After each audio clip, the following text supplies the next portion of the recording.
Quad 4 is putting the focus on transit as a lot of people commute, and there are lots of different options here in the Bay Area. And today we want to take a closer look at Bay Area Rapid Transit, or as I think most people know it as BART. We're joined here now by the Chief Communications Officer, Alicia Trost. Thanks for being here. Hello, thanks for having me. Okay, so I just kind of wanted to start with what happened last week. There was a little bit of a meltdown.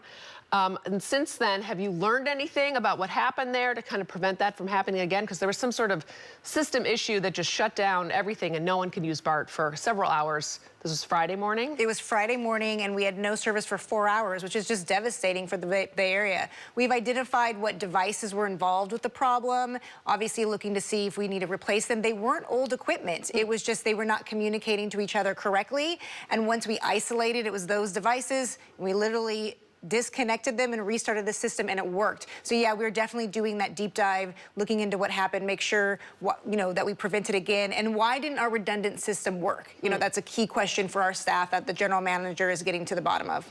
I'm sure you heard from commuters about how they felt about it. Yeah, absolutely. We actually sent all the people that normally work in headquarters were told to go to their closest BART station. So we did hear it firsthand, and it's hard. One thing that is a positive, though, is that it puts the spotlight on transit, and folks can learn about other modes. How can I take a bus to get to the ferry? BART can't always do everything on our own, and we need to have that great backup system in place, which I think it worked, and it showed that we can scale up when needed and to coordinate with each other. Yeah, because you really needed other agencies to kind of step up when that happened. We talked with the ferry about that yesterday. Unless something changes and there is a significant windfall to BART as far as money, you're facing some financial difficulties like really anybody these days.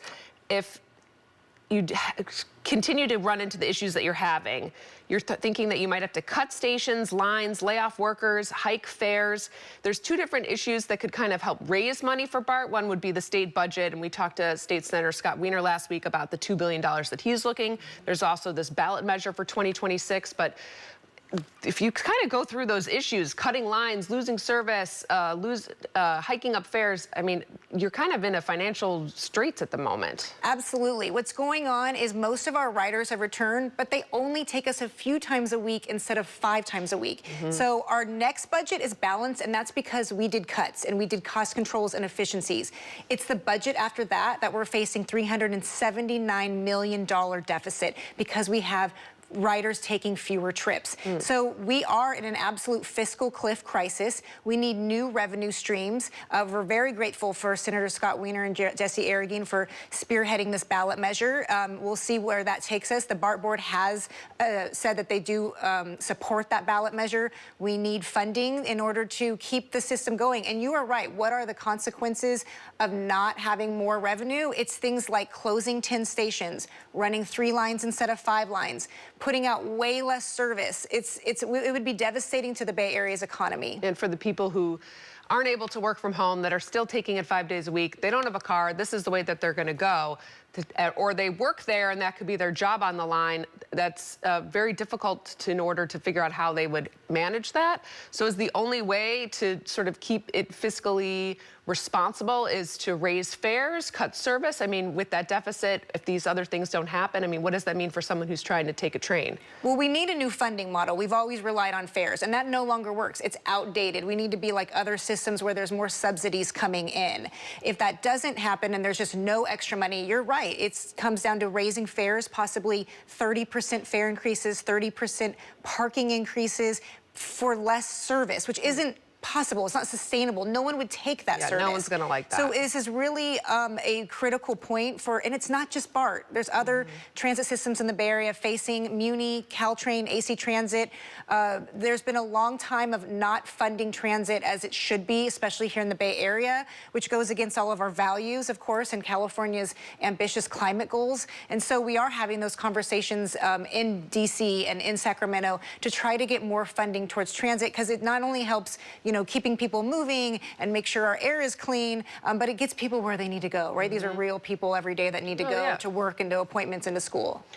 I had a question about the new fare evasion gates that are going up. One, are they working, or is it stopping people from, hopping over the dials? They are working. We have 30 of our stations done. We're very close to having about 34. They'll be all done before the end of the year. And our data shows they're working. We have people telling us they see less fare evasion. Our crime rate has plummeted.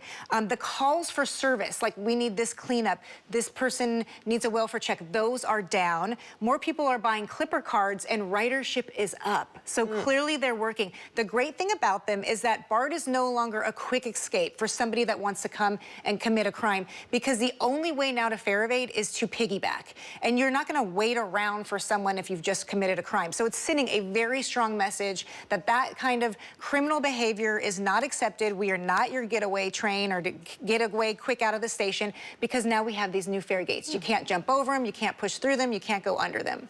Someone asked a question about the new fare gates and how you use your Clipper card, and on the old fare gates you used to be able to see your balance on there, but now you can't see that anymore.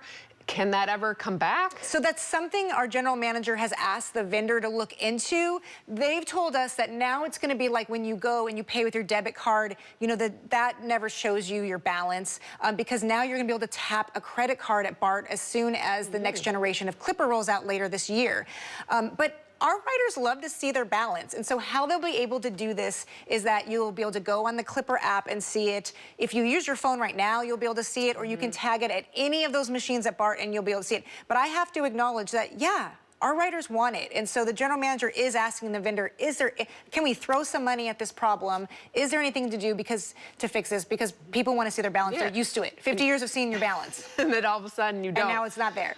What is the future of BART, and why is it the best way to commute in the Bay Area? Oh, the future of BART is having much more frequent service. So our new train control system is going to let us run trains closer together, which means you just get to a station and hopefully your wait for a train isn't very long. We have all new trains now. Some people still think of BART as the old trains. They're gone. And also, of course, doubling down on the safety of our system. And it is a very fast ride. It's affordable. It is reliable. You know, things like Friday happen, but right now our on-time performance is 94, 96%, which is great. You can't say the same thing for traffic on the freeways and highways. No, you can't. I'm glad you could be here, because so many people use BART. It's probably one of the, you know, such an iconic part of the Bay Area too. And I like your pin. Thank you. You guys have good merch too. Some BART merch. Yes, thank you. Thanks for being here. And we have a lot more ahead here on Transit Week. Here on KRON 4, as we highlight a different Bay Area agency, every day we're joined by a different transit representative here at noon to answer your questions.